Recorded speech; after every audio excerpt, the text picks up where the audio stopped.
Alright, today we're going to try to turn this petcock into a regular petcock. Should be simple, but let's get it open and take a look. Now, it suggests that we should only need a screwdriver for this, so it shouldn't be very difficult.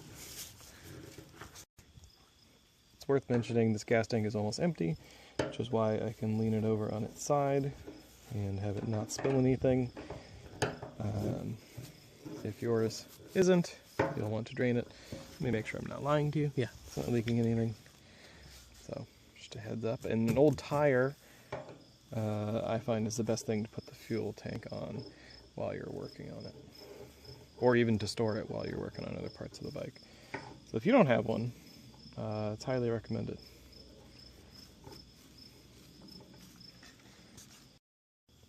Alright, all the screws are loose, so I should be able to separate this. Yep.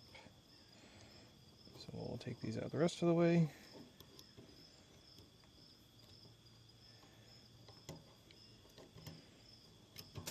That one fell, but that's okay. Alright. That. And let me get that screw. And nothing there, and this is what we're looking at. Okay, so the way this works is there's a little spring in the back half that pushes against this plate, which holds these things together.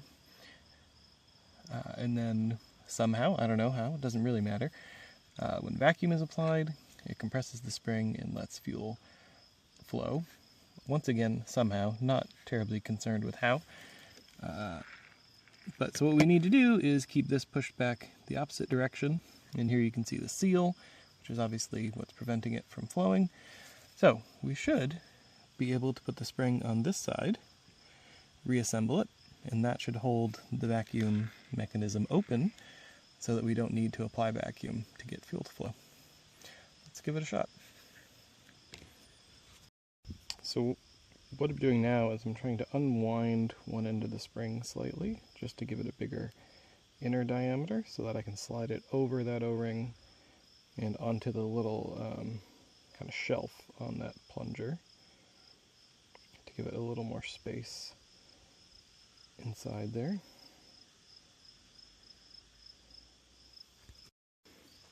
Alright, now you can see with the bottom of the spring resting on that lower shelf, we can compress this spring completely before it gets into coil bind, which will let this go in there without screwing up the diaphragm very much. So let's do that. Okay, got it offered up there, and we're going to put the screws in and we'll give it a test.